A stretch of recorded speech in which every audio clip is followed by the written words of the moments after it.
മുഖ്യമന്ത്രി തന്റെ പ്രസംഗത്തിൽ സ്ത്രീകളെ കുറിച്ച് കൂടുതൽ കാര്യങ്ങളും പ്രഖ്യാപിച്ചു. സ്ത്രീകൾക്ക് പ്രത്യേക സാമ്പത്തിക സഹായ പദ്ധതി, വനിതാ സംരംഭകർക്കുള്ള വായ്പാ സഹായം, കുടുംബശ്രീ ശക്തിപ്പെടുത്തൽ, ഒറ്റയ്ക്ക് ജീവിക്കുന്ന സ്ത്രീകൾക്ക് സുരക്ഷാ പദ്ധതി, വിധവകൾക്ക് അധിക ധനസഹായം എന്നിവയും സർക്കാർ പരിഗണനയിലുണ്ടെന്ന് അദ്ദേഹം വ്യക്തമാക്കി.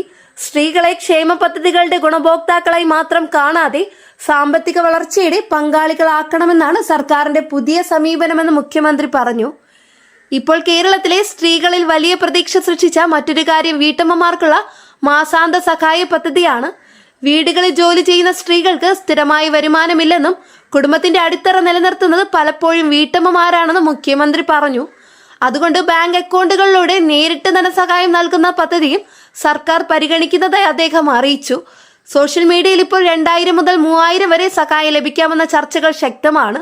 സ്ത്രീകൾക്ക് സൗജന്യ ബസ് യാത്ര പ്രഖ്യാപനം വന്നതോടെ വിദ്യാർത്ഥിനികൾക്കിടയിലും വലിയ ആവേശമാണ്. കോളേജുകളിലേക്കും സ്കൂളുകളിലേക്കും ദിവസേന യാത്ര ചെയ്യുന്ന വിദ്യാർത്ഥിനികൾക്ക് ഇത് വലിയ സഹായമാകുമെന്ന് രക്ഷിതാക്കൾ പറയുന്നു. പല കുടുംബങ്ങളും ഇപ്പോൾ വിദ്യാഭ്യാസ ചെലവ് നിയന്ത്രിക്കാൻ ബുദ്ധിമുട്ടുകയാണ്. ഫീസ്, പുസ്തകങ്ങൾ, യൂണിഫോം, യാത്രാ ചെലവ് എല്ലാം കൂടി വലിയ സാമ്പത്തിക ബാധ്യതയാണ്. അതിനാൽ യാത്ര സൗജന്യമാകുന്നത് മധ്യവർഗ കുടുംബങ്ങൾക്ക് വലിയ ആശ്വാസമാകും. തൊഴിലാളി സ്ത്രീകൾക്കും ഈ പദ്ധതി വലിയ ഗുണം ചെയ്യും. വീട്ടുജോലി ചെയ്യുന്ന സ്ത്രീകൾ, ഹോട്ടൽ തൊഴിലാളികൾ, ആശുപത്രി ജീവനക്കാർ, കടകളിൽ ജോലി ചെയ്യുന്ന സ്ത്രീകൾ, ഫാക്ടറി തൊഴിലാളികൾ ഇവർക്ക് ദിവസേന യാത്രയ്ക്ക് വലിയ തുകയാണ് ചെലവാകുന്നത്. ചില സ്ത്രീകൾ യാത്രാ ചെലവ് കാരണം ജോലി പോലും ഒഴിവാക്കേണ്ട സാഹചര്യമുണ്ട്. അതുകൊണ്ട് സൗജന്യ യാത്ര പദ്ധതി സ്ത്രീകളുടെ തൊഴിൽ പങ്കാളിത്തം വർദ്ധിപ്പിക്കുമെന്നും സാമ്പത്തിക വിദഗ്ധർ അഭിപ്രായപ്പെടുന്നു. മുഖ്യമന്ത്രി വി ഡി സതീശൻ തന്റെ പ്രസംഗങ്ങളിൽ കേരളത്തിലെ യുവാക്കളുടെ പ്രശ്നങ്ങളെയും പ്രത്യേകം പരാമർശിച്ചു.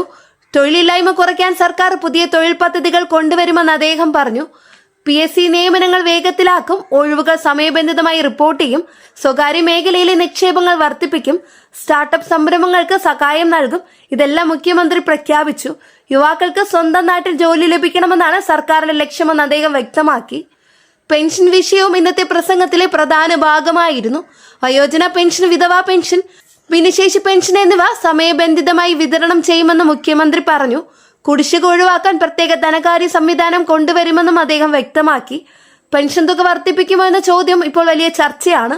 പലരും 2000 നിന്ന് 3000 വരെ ഉയരാമെന്ന പ്രതീക്ഷയിലാണ്. കർഷകരെ കുറിച്ച് മുഖ്യമന്ത്രി വിശദമായി സംസാരിച്ചു. പ്രകൃതിക്ഷോഭവും കടബാധ്യതയും കാരണം ബുദ്ധിമുട്ടുന്ന കർഷകർക്ക് സഹായം നൽകും.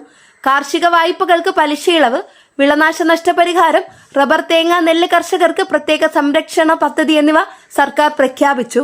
മത്സ്യത്തൊഴിലാളികൾക്ക് ഇൻഷുറൻസ്, വെള്ള നവീകരണ സഹായം, വിദ്യാർത്ഥിനികൾക്ക് സ്കോളർഷിപ്പ്, കടക്ഷോഭ നഷ്ടപരിഹാരം എന്നിവ സർക്കാർ ശക്തമാക്കുമെന്ന് മുഖ്യമന്ത്രി അറിയിച്ചു. ആരോഗ്യ മേഖലയിൽ വലിയ മാറ്റങ്ങൾ സർക്കാർ വാഗ്ദാനം ചെയ്തു.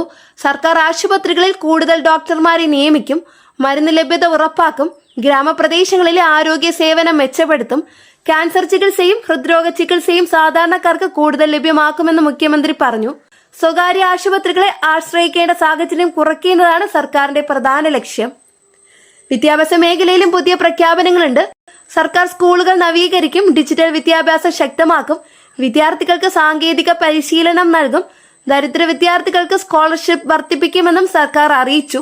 ലാപ്ടോപ്പ് സഹായ പദ്ധതിയും പരിഗണനയിലുണ്ടെന്ന് റിപ്പോർട്ടുകൾ വ്യക്തമാക്കുന്നു. ഇപ്പോൾ കേരളത്തിൽ ഏറ്റവും കൂടുതൽ ചർച്ചയാകുന്നത് ഈ പദ്ധതികൾ നടപ്പിലാകുമോ എന്നതാണ്.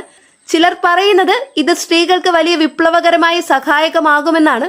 മറ്റു ചിലർ ചോദിക്കുന്നത് സംസ്ഥാനത്തിന്റെ സാമ്പത്തിക സ്ഥിതി ഇത്രയും പദ്ധതികൾക്ക് മതിയാകുമോ എന്നതാണ്.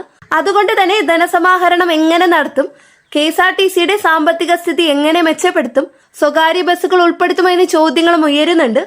സോഷ്യൽ മീഡിയയിൽ ഇപ്പോൾ സ്ത്രീകൾക്ക് സൗജന്യ ബസ് യാത്ര പ്രഖ്യാപനം വലിയ രീതിയിൽ വൈറലാകുന്നു. രാഷ്ട്രീയപരമായും ഈ പ്രഖ്യാപനം വലിയ സ്വാധീനം ചെലുത്തുമെന്നാണ് വിലയിരുത്തൽ. കേരളത്തിൽ സ്ത്രീ വോട്ടർമാർ നിർണായക ശക്തിയാണ്. അതുകൊണ്ട് സ്ത്രീകൾക്ക് നേരിട്ട് ഗുണം ചെയ്യുന്ന പദ്ധതികൾ വലിയ രാഷ്ട്രീയ ചർച്ചയായി മാറുകയാണ്. ചില രാഷ്ട്രീയ നിരീക്ഷകർ പറയുന്നത് തമിഴ്നാട്, കർണാടക തുടങ്ങിയ സംസ്ഥാനങ്ങളിലെ സ്ത്രീകൾക്കുള്ള സൗജന്യ യാത്രാ പദ്ധതികളുടെ സ്വാധീനമാണ് കേരളത്തിലും കാണുന്നതെന്നാണ്. മുഖ്യമന്ത്രി വി ഡി സതീശൻ തന്റെ പ്രസംഗത്തിന്റെ അവസാനം പറഞ്ഞത് കേരളത്തിലെ സ്ത്രീകൾക്ക് കൂടുതൽ ആത്മവിശ്വാസത്തോടെയും സാമ്പത്തിക സുരക്ഷയോടെയും ജീവിക്കാനുള്ള സാഹചര്യം സർക്കാർ സൃഷ്ടിക്കുമെന്നതാണ്. കുടുംബത്തിന്റെ ഭാരമേറ്റ് നിൽക്കുന്ന സ്ത്രീകൾക്ക് സർക്കാർ ഒപ്പമുണ്ടാകുമെന്നും അദ്ദേഹം പറഞ്ഞു. ഇത് നിരവധി സ്ത്രീകളിൽ വലിയ പ്രതീക്ഷ സൃഷ്ടിച്ചിരിക്കുകയാണ്. ഇപ്പോൾ കേരളത്തിലെ ഓരോ കുടുംബവും കാത്തിരിക്കുന്നത് ഒരു കാര്യത്തിനാണ്. ഈ പ്രഖ്യാപനങ്ങളുടെ ഔദ്യോഗിക മാർഗനിർദ്ദേശങ്ങൾ എപ്പോൾ വരും, അപേക്ഷ എങ്ങനെ ആർക്കെല്ലാം ലഭിക്കും, ഏത് ബസ്സുകളിലാണ് ആദ്യം നടപ്പിലാക്കുക എന്നിങ്ങനെ നിരവധി ചോദ്യങ്ങൾക്ക് അടുത്ത ദിവസങ്ങളിൽ കൂടുതൽ വ്യക്തത ലഭിക്കുമെന്നാണ് പ്രതീക്ഷ. അവസാനമായി പറയാനുള്ളത്, സ്ത്രീകൾക്ക് സൗജന്യ ബസ് യാത്രാ പദ്ധതി കേരളത്തിന്റെ സാമൂഹിക സാമ്പത്തിക രംഗത്ത് വലിയ മാറ്റത്തിന് തുടക്കമാകുമോ എന്നതാണ് ഇനി കാണാനുള്ളത്. യാത്രാ ചെലവ് കുറയുക എന്നത് മാത്രമല്ല, സ്ത്രീകളുടെ തൊഴിൽ, വിദ്യാഭ്യാസം, സ്വാതന്ത്ര്യം, ആത്മവിശ്വാസം എന്നിവയെല്ലാം ഇത് ബാധിക്കാനിടയുണ്ട്. അതുകൊണ്ട് തന്നെ ഇന്നത്തെ പ്രഖ്യാപനം കേരള രാഷ്ട്രീയത്തിലെ ഏറ്റവും വലിയ ചർച്ചാ വിഷയമായി മാറിയിരിക്കുകയാണ്. വീഡിയോ കണ്ടതിന് എല്ലാവർക്കും നന്ദി. നിങ്ങളുടെ അഭിപ്രായം കമന്റ് ബോക്സിൽ രേഖപ്പെടുത്തൂ. സ്ത്രീകൾക്ക് സൗജന്യ ബസ് യാത്രാ പദ്ധതി കേരളത്തിൽ വലിയ മാറ്റം ഉണ്ടാകുമോ? നിങ്ങളുടെ അഭിപ്രായം പറയൂ. വീഡിയോ ഇഷ്ടമായ ലൈക്ക് ചെയ്യോ, ഷെയർ ചെയ്യോ. ചാനൽ സബ്സ്ക്രൈബ് ചെയ്യാനും തൊട്ടടുത്ത് കാണുന്ന ബെല്ലൈക്കൺ അമർത്താനും മറക്കരുത്. അടുത്ത കേരള രാഷ്ട്രീയ അപ്ഡേറ്റ്സുമായി വീണ്ടും കാണാം. എല്ലാവർക്കും നന്ദി, നമസ്കാരം.